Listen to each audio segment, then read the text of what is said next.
गुरु दीन दयाला धीरज आला क्षमा को सतमहि दया को धारण स्वतः विरन भर्म निवारण बोध जहि बंधन तोरी जीवन छोरी कर निज री परख दही विनवो चरना काज सु तुम्हारी शरणा शांति यही सद्गुरु देवा दया धरेवा पार करेवा भवस निरहंकारी जग से पारी रूपारी दुख दाहर रहित वास मेटी त्रास न हरहु शासन गुण आगर त्याग का आसन हंता भासन तंता नहे नागर बंदो गुरुवर दे व सहज स्वाभाविक ज्ञान निधि करन हार भव छे संशय है रमादीन कृपा कर ज्ञान जहिते सब जालन लखे खानी बानिया रुझान करहूँ समन आसक्ति गुरु सन्मुख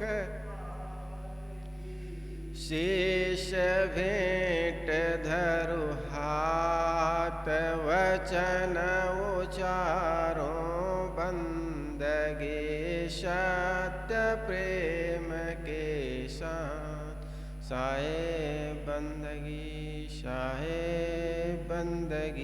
साहे। बीजक चिंतन प्रवचन माला में आप सबका स्वागत है। आइए सद्गुरु कबीर की साखियों पर वाणियों पर कुछ चिंतन मनन करें।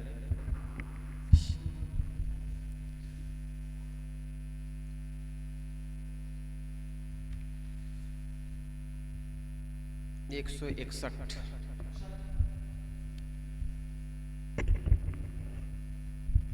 मूर्खों को चेताना व्यर्थ है।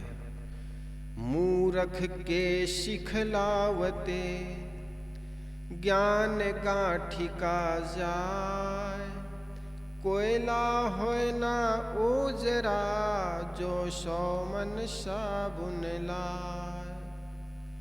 सद्गुरु कबीर कहते मूर्ख व्यक्ति को सिखाने से कोई फायदा नहीं। जिस प्रकार कोयले को तुम सौमन साबुन क्या बहुत से भी साबुन ले आओ फिर भी वो कोयला उजला नहीं होता है, इसी प्रकार ज्ञान गांठी का जाता है। ज्ञान का उपदेश खूब करते हैं लेकिन जिसका मन काला है, अज्ञानता से भरा हुआ है, अंधविश्वास और पाखंड से जिसका मन भरा हुआ है, वो ज्ञान से राजी कैसे होगा। जिस व्यक्ति के जीवन में ज्ञान रूपी प्रकाश नहीं है वह व्यक्ति जो झूठ और चमत्कार की बातों को केवल मानता चला जाता है, विचार नहीं करता, विवेक नहीं करता, और विवेक विचार न करने वाला आदमी अंधविश्वासी होता है। साहब कहते मूर्ख व्यक्ति को सीख देने पर उनके द्वारा उनका दुरुपयोग होने के कारण उपदेष्टा के हृदय की शांति भंग होती है। मूर्ख उसी प्रकार हजारों उपदेश देने पर भी शुद्ध नहीं होता, जिस प्रकार शौमन साबुन लाकर धोने पर भी कोयला उजला नहीं होता, सफेद नहीं होता। साहब बड़े अच्छे उदाहरण देते हैं कोयला का। कबीर देव संत शिरोमणि ही नहीं किंतु कवि कुलभूषण भी हैं। वे पदे पदे इतने सुंदर, सटीक और सचोट उदाहरण देते हैं कि विषय वस्तु समझना अत्यंत सरल हो जाता है। कबीर के काव्य को पढ़ते समय उनके काव्य कौशल, अलंकार, उदाहरण तथा सचोट तार्किक तथ्यों पर मन मुग्ध हो जाता है। अलंकारिक काव्य कौशल प्रदर्शित करने वाले तो दूसरे कवि भी बहुत हैं, किंतु हर बात में तार्किक चिंतन देने वाले कबीर हैं। कबीर साहब की जो वाणी है बड़ी चोटदार, और चोटदार ही नहीं बल्कि बड़े विवेक युक्त होते हैं। इस साखी में सदगुरु ने एक सरल बात पर प्रकाश डाला है। वे कहते हैं कि यदि मूर्ख मनुष्य को उपदेश दिया जाए तो वह उससे लाभ लेगा नहीं, बल्कि उलटकर उसका दुरुपयोग करेगा। वह अच्छी सीख एवं उपदेश का गुप्त एवं प्रकट मजाक उड़ाएगा, हंसी करेगा तथा सीख देते समय उद्दंडता पूर्वक जवाब देगा, अथवा सीख के उल्टे आचरण करके समाज में अपनी वैरिता जाहिर करना चाहेगा। ऐसे लोगों को उपदेश देने से उनके द्वारा उपदेशों की अवहेलना होने के कारण उपदेष्टा में असंतोष आ जा सकता है और उसकी शांति भंग हो सकती है। यही उपदेष्टा की गांठ का ज्ञान चला जाना है।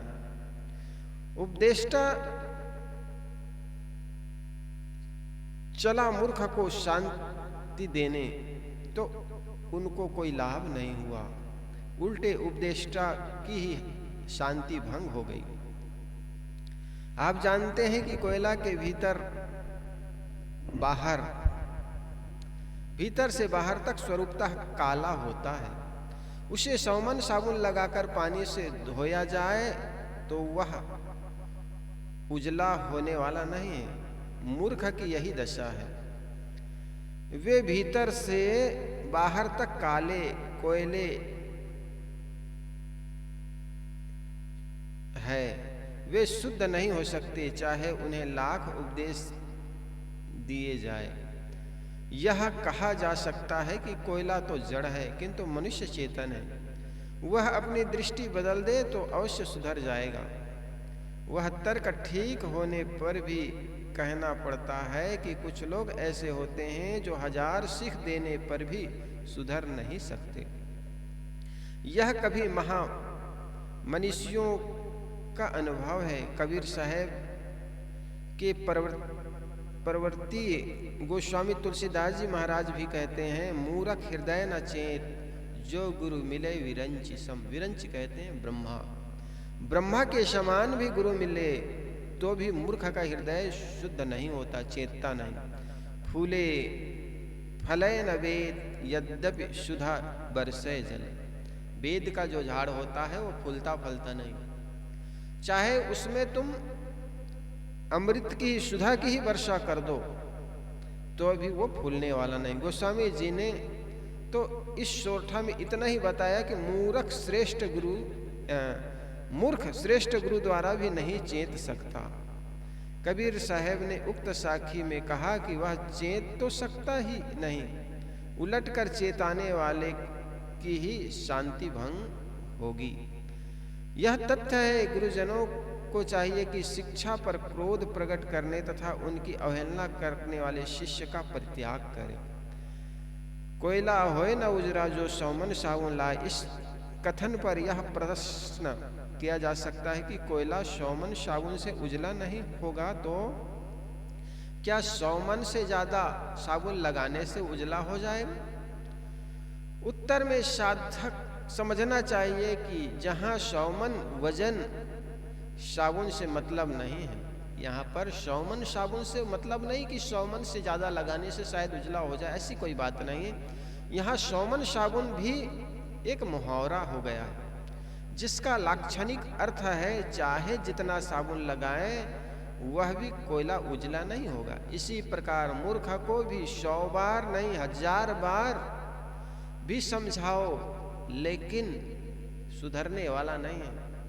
सुधरने के लिए स्वयं की चेष्टा चाहिए। साहब ने कहा ना की जाकी लाई पर जरे लाई लावन हार की, है ना। एक साखी में उन्होंने कहा कि या तो स्वयं जग जाए आदमी या तो गुरु द्वारा जगाए तो जग सकता है, लेकिन ऐसे भी मूढ़ व्यक्ति होते हैं जो गुरु के जगाने पर भी नहीं जगता। उस व्यक्ति को जगाया जा सकता है जो सोया नहीं है, लेकिन जो सोने का नाटक कर रहा है, अज्ञानता में सोकर के भी अपने को बुद्धिमान मान बैठा है, अध जल गगरी छलकत जाए वाली बात है।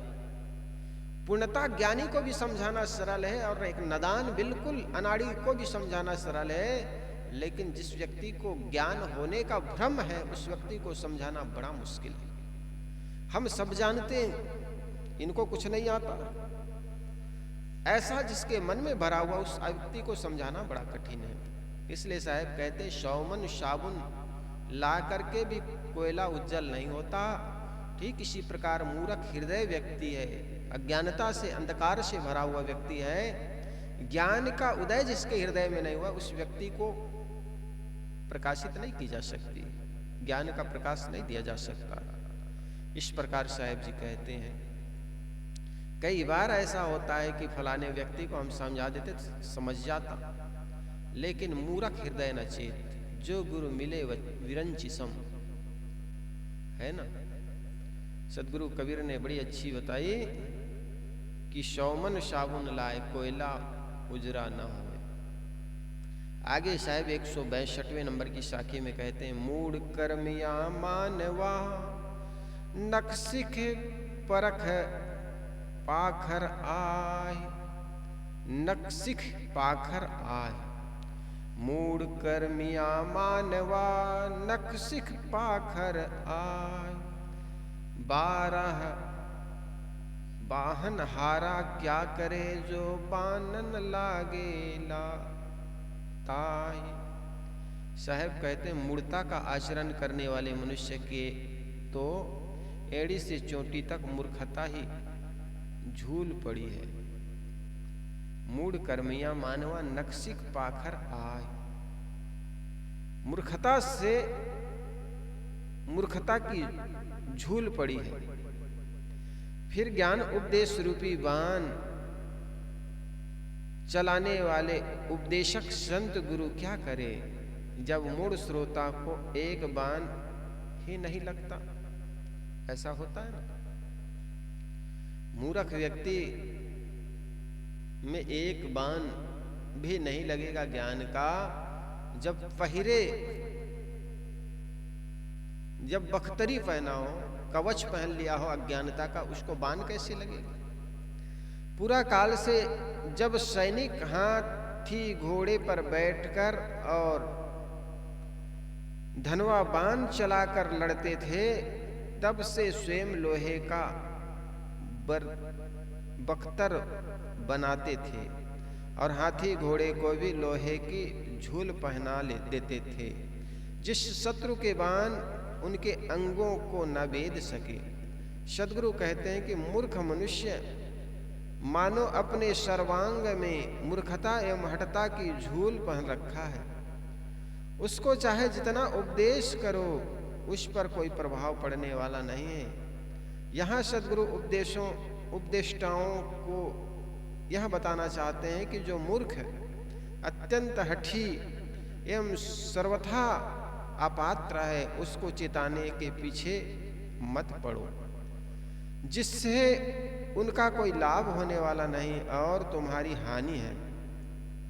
एक तो तुम अपने अनमोल समय को व्यर्थ में खोगे, दूसरा उनके द्वारा अपने उपदेशों की अवहेलना देखकर व्यर्थ कष्ट होगा। अतएव जिस व्यापार में अपना और दूसरे किसी का भी लाभ न हो वह क्यों किया जाए। साहेब कहते मूढ़ कर्मिया मानवा नक्शिख पाखर आय, बाहन हारा क्या करे जो बानन लागे ताय। आगे साखी साहेब कहते हैं संसार सेमर फल के समान असार है, सेमर केरा सुवना छिवले पैठा जाय, चोंच संवारे सिर दुने ये उस ही को भाई। संसार केरा सून, सेमर केरा सूना। साहब कहते हैं सेमर वृक्ष पर रहने वाला सुग्गा उड़ करके पलाश के वृक्ष पर जा बैठा। उनके फल में भी चोंच मारने पर जब उनकी सारहीनता प्रतीत हुई तो सिर पकड़कर पश्चाताप करने लगा और सोचने लगा कि यह भी तो सेमर का भाई बिरादर है ना। सेमर और पलाश का जो झाड़ होते हैं इसमें रुई निकलता है, ऐसा ही साहेब ने कहा। सुग्गा ने सेमर फल को खाने की आस में उनका सेवन किया। सेमल फल के पकने पर जब उसमें चोंच मारी तो नीरस रुई निकली। सेमर का फल था, सुग्गा ने समझा ये पक जाएगा, इनसे सुंदर रस निकलेगा, ऐसा जान करके ऐसा समझ करके उस पेड़ का सेवन किया रहा। लेकिन पता लगा पक करके फटा तो पता चला उसमें रुई है, तो वहां से उड़ करके पलाश के झाड़ में चले गए। अब पलाश के झाड़ में चला गया तो पता चला उसमें भी रुई निकला। आदमी ऐसा ही होता है, कई बार सोचते हैं कि यहां से हमें कुछ नहीं मिला तो वहां जरूर मिलेगा, लेकिन कहीं से कुछ नहीं मिलना है, अपने आप को समझने। अतएव वह वहां से उड़कर पास के पलाश के पेड़ में जा बैठा। उसने उसके फल में चोंच मारी तो वह भी सारहीन कुस्वाद युक्त ठहरा। यह भी उसी के समान है, यह विचार कर उन्हें कष्ट हुआ। मनुष्य की यही दशा है, वह एक भोग से दूसरे भोग के पास जाता है और उसे हर भोग में सेमर के फल के समान सारहीन का अनुभव होता है। अपने सुग्गा सेमर के फूल तथा फल का सेवन करता है, उनके इर्द गिर्द मंडराता है। जब फल पकते हैं और उससे चोंच मारने पर नीरस रुई निकलती है, तब उनकी आशा पर पानी फिर जाता है। इसी प्रकार मनुष्य की दशा है, वह जवानी में काम भोग के प्रति आकर्षित होता है, परंतु सारी परतंत्रता एवं मलिनता का कारण काम भोग बनता है। फिर उसे पुत्र धन में सुख की आशा होती है, परंतु थोड़े दिनों में उनकी सारहीनता का भी परिचय मिल जाता है। आदमी स्त्री पुत्र धन पद मान प्रतिष्ठा आदि का भोग के बाद दूसरे भोगों की ओर दौड़ने लगता है। पहली बात यह है कि उसे इच्छा अनुसार भोग मिलते ही नहीं, और यदि कुछ लूले लंगड़े मिल भी गए तो उनमें उसे संतोष नहीं मिलता। यदि इच्छित भोग भी मिल जाए तो भी उसे तृष्णा कहाँ है, तृप्त कहाँ है। भोगों में लगने पर जीवन में भटकाव के अलावा कुछ नहीं है। जहाँ चले जाओ, जहाँ भी मन आकर्षित होता है वहाँ दौड़े चले जाओ, थोड़े दिन में वो निरस्ता से भर जाएगा। इसलिए किसी कबीर ने कहा है, दिखत सोना लगे शकल जग कांच है, अरे हाँ पलटू जीवन कहिए झूठ तो मरना साच है। देखने में जो सुंदर लगता है फलाना अच्छा होगा, उनके पास चले, उनको बुला ले, लेकिन सब कुछ ऐसा ही है। जहां जहां जाओगे सिवाय भटकाने का, मन निरस्ता से भर जाए। भोगों के पीछे ऐसा ही मन दौड़ता है, यहाँ नहीं मिला तो वहाँ जरूर मिलेगा। लेकिन भोगों में कभी कोई स्थिर हुआ है? आदमी एक पत्नी से संतुष्ट नहीं होता, दूसरी शादी कर लेता है, दूसरे से भी असंतुष्ट रहता है। भोगों के लिए सुंदर मकान बनाता है, मकान थोड़े दिन में मन भर जाता है आदमी, फिर ऐसा लगता है ऐसा नहीं, ऐसा होना चाहिए था, है ना। आदमी केवल भोगों के पीछे दौड़ता चला जाता है और जो मिला हुआ है उससे वो असंतुष्ट रहता है। इसलिए किसी शायर ने सुंदर कहा कि मिल गया तो ना मिला तो सोना है ना। दुनिया जिसे मिट्टी कहते हैं, दुनिया जिसे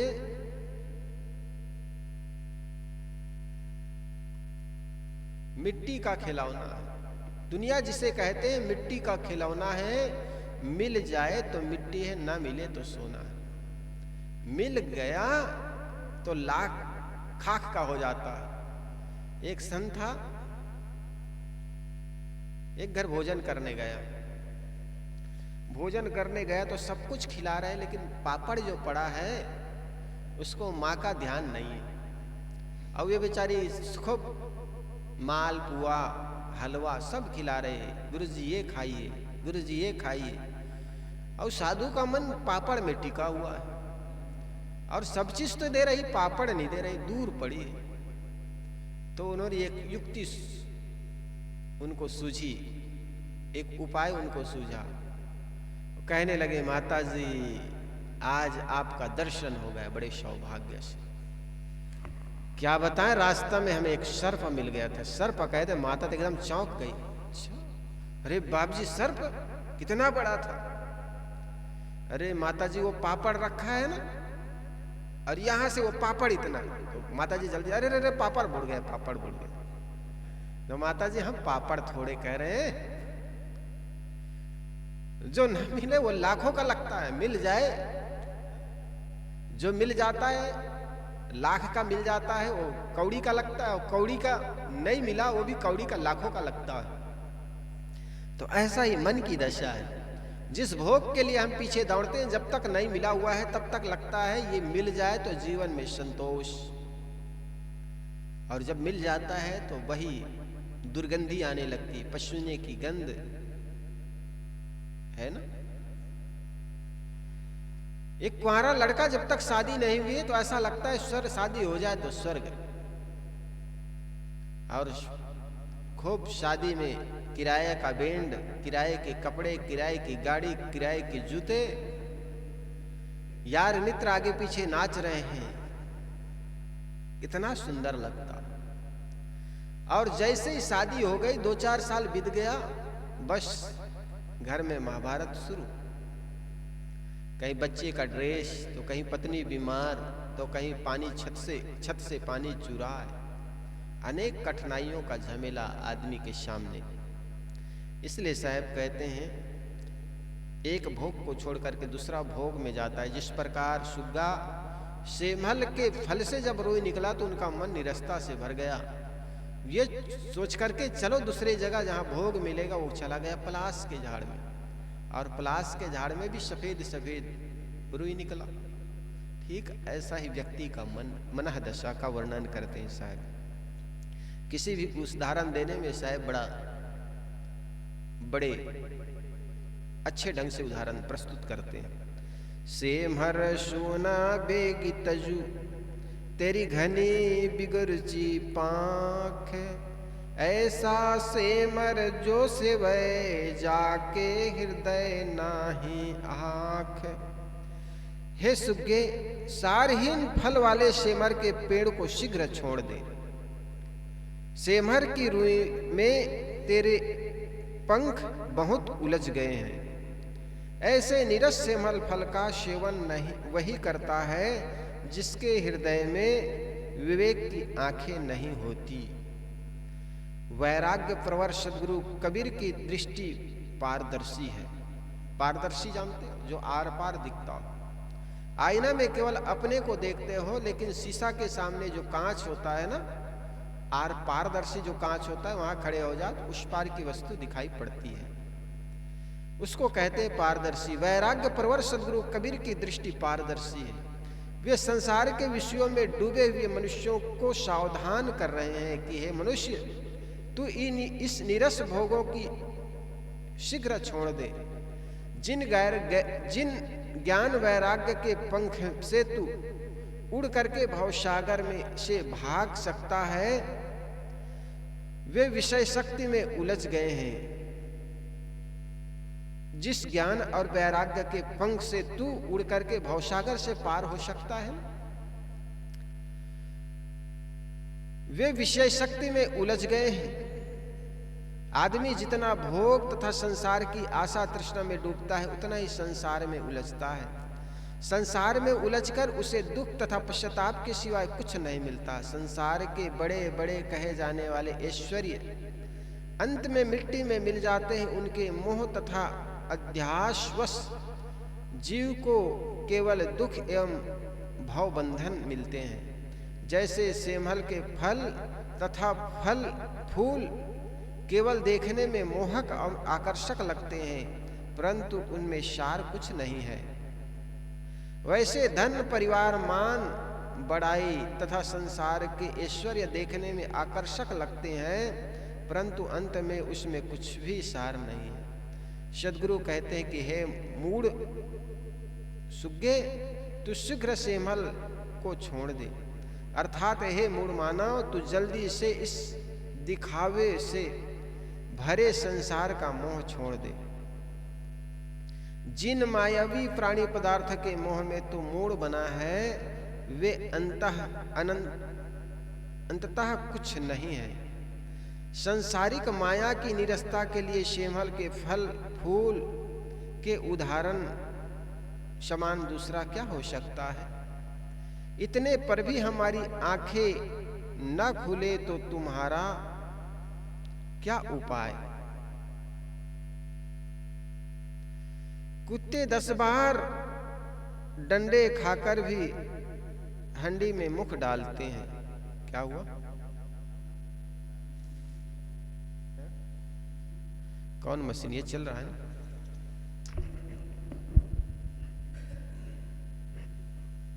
दोनों चल रहे हैं। साहब कहते हैं कि किस प्रकार मूढ़ मनुष्य जो है चल रही छोड़ दो, चारों तरफ से असंतोष पाकर भी मूढ़ मन नहीं मानता। मोह तथा विषय शक्ति में उसे घृणा नहीं होती, तो उनका उद्धार कैसे होगा? चल रहा है, छोड़ दे, आजा बैठ जा। जहां सब कुछ नाशवान है, वहां किससे मोह ममता की जाए। सद्गुरु कहते हैं कि ऐसा सेमहर जो सेवय जाके हृदय नाही आंख, जिनके हृदय की आंख विवेक विचार नहीं है, वही इस सारहीन मायावी वस्तुओं में मोह बनता है। विचार कर देखा जाए तो संसार में कोई विरला होगा जिसके हृदय की आंखें खुली है, अन्यथा सबकी बंद है। सद्गुरु कहते हैं कि माया मोह से जागो, हृदय की आंख खोलो। आगे साहब कहते सेमर सुना से ये दुई ढेड़े की आस, ढेड़ी फूटी चनाक दे सुना चले निराश। साहब कहते सुग्गा ने कुछ फल की आश में सेमल के फल और फूल का सेवन किया, परंतु जब सेमल के फूल पककर चटकने से फूटने लगे और उसमें से नीरस रोए निकला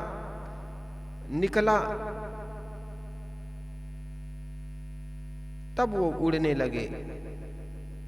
तब सुग्गे निरस होकर उड़ जाते हैं। जब सेमर का फूल फट करके उनमें से रोई उड़ने लगा तो उनका मन निरसता से भर जाता है। इसी प्रकार मनुष्य देखे और सुने हुए भोगों को भोगने की आस में सांसारिक माया का सेवन करते हैं, परंतु संसार की नश्वरता तथा स्वार्थपरता की कलई खुलने पर निराश होकर संसार से चले जाते हैं। मनुष्य की दृष्टि और जो है विषयों की ओर जाती है, और मनुष्य कब दौड़ता है? जब उन्होंने सुन लिया है, देखा है, तो उसके पीछे वो दौड़ने लगता है। मनुष्य को दृश्य और श्रुत दो प्रकार के भोगों का लालच है। दृश्य का अर्थ है संसार के 5 विषयों के भोगों में भोग जो इंद्रियों के सामने है, और श्रुत का अर्थ है सुने हुए भोगों जो काल्पनिक ईश्वर, देव, स्वर्ग से प्राप्त माने गए हैं। श्रुत भोग तो निरी कल्पना ही है, परंतु वे संसार के दृश्य भोग में है भी नश्वरता है, और मनुष्यों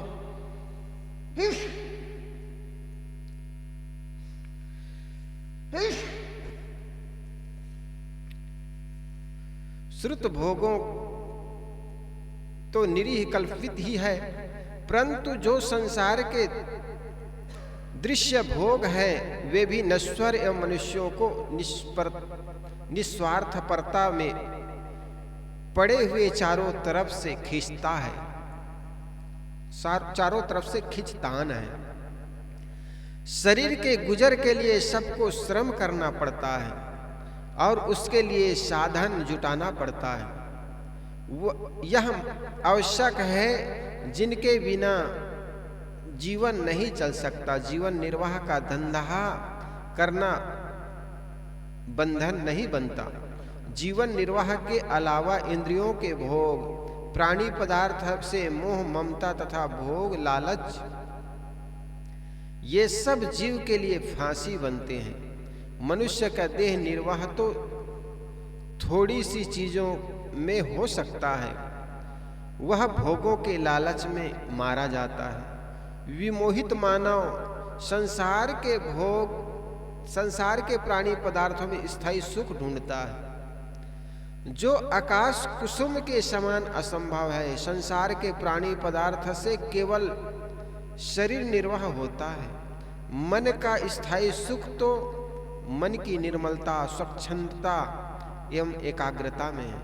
जितना माया मोह छोड़ो उतना सुख है। मूढ़ मन समझता है कि जितनी मोह माया करो उतना सुख मिलेगा। जवानी, धन, काम, भोग, स्त्री, पुत्र, प्रतिष्ठा आदि में सुख पाने का महान भ्रम होता है, परंतु जब प्राणी की स्वार्थपरता का व्यवहार सामने आता है और बुढ़ापा आने पर सब कुछ की नश्वरता का अनुभव होता है, तब मनुष्य का मन निरस हो जाता है। परंतु तब तक उनके सुनहले अवसर बीत चुके होते हैं। इस प्रकार परम शांति और परमानंद के अनुभव करने के स्थान रूप मानव शरीर को जीव गोबर कीड़े के समान बिताकर संसार से चला जाता है। अतएव उसे अवसर रहते ही चेत जाना चाहिए। स्व तथा पर दो सत्ताएं हैं। स्व का विस्मरण तथा पर का मोह ही पीड़ाप्रद है, और स्व का अनुराग तथा पर में विराग सुख मूल है।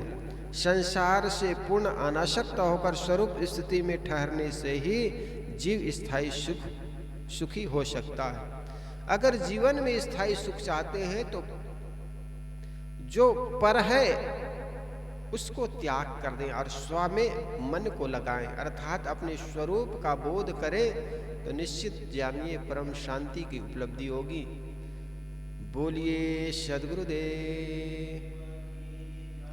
वंदनीय गुरुदेव तुमको, वंदनीय है गुरुदेव। काल जाल के फंदा भारी, काल के फंदा भारी, परख लखायाओ,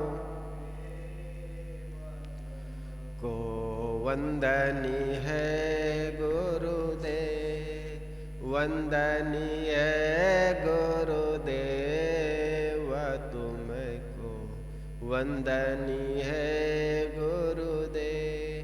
वेद शास्त्र सब खोजत हारे, वेद शास्त्र खोजत हारे, मर्म न जानत के,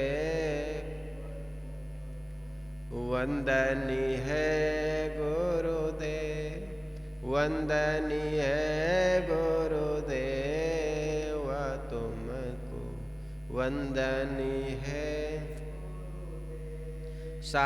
गुरु समान और को दाता, गुरु समान और को दाता, करिए सेवा तुमको, वंदनी है गुरुदेव, वंदनी है गुरुदेव तुमको, वंदनी है। साहिब कबीर अभय पद दाता, साहिब कबीर अभय पद दाता, पूरन परख समेव तुमको, वंदनी है गुरुदेव, वंदनी है गुरुदेव तुमको, वंदनी है गुरुदेव। आरती हो गुरु आरती हो, आरती गरीब निवाज साहेब, आरती दीन दयाल साहेब, ज्ञान आधार विवेक की बातें, ज्ञान आधार सुरति जोते जहाँ जाग साहेब, आरती तेरे बनिवाज साहेब, आरती हो, आरती करो सद्गुरु, आरती करो सद्गुरु कि जहाँ सब संत समाज साहेब, आरती आरती दीन दयाल साहेब, आरती दरस परस गुरु चरण,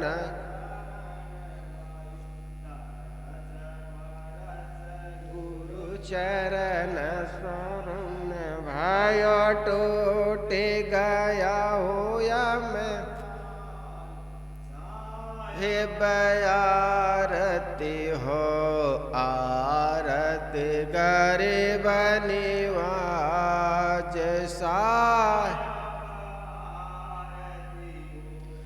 साहेब, कबीर संतन की कृपा से, साहेब कबीर संतन की कृपा से, भया हो परख परकाश साहेब, आरती दीन दयाल साहेब, दास जान निज आपनो विनती सुनिए मोर विनवत हूँ कर जोर के गुरु शरणागत तो काम क्रोध मद लोभ में नित मैं रहूं बुलान दीन दास प्रभु जान के लीजय बंदी छोड़ा मम दृष्टि महामलिन है खान बान के बीच दया करे गुरु बोधिए मैं हूँ अधम अतनी काल जाल बहु फेर में पर्यो निपट गंवार शरण आए की लाज है साहेब लीज उबार मन वच कर्म गुरु साधु से टूटे नाम मने बंदी छोरिया दीजिए वरदान सदा अच्छे साहिब के दरबार में कमी काहू की नाय बंदा मोह पावे नहीं चूक चाकरी ना गुरुरधिकम तत्वम ना गुरुरधिकम तपा गुरुर्ज्ञानात् परम नास्ति तस्मै सद्गुरुवे नमः ध्यान मूलम गुरुर्मूर्ति पूजा मूलम गुरुपदम मंत्र मूलम गुरुर्वाक्यम मोक्ष मूलम गुरुर्कृपा गुरुर्देवो गुरुर्धर्मो गुरुर्निष्ठा परम तपा गुरुर्परतरम नास्ति नास्ति तत्वम गुरु परम बंदाओ सन्मुख पारखी हाथ वचन उचारो बंदगी सत्य प्रेम के सासाहे बंदगी शाहे बोलिए सद्गुरुदेव की संत समाज की।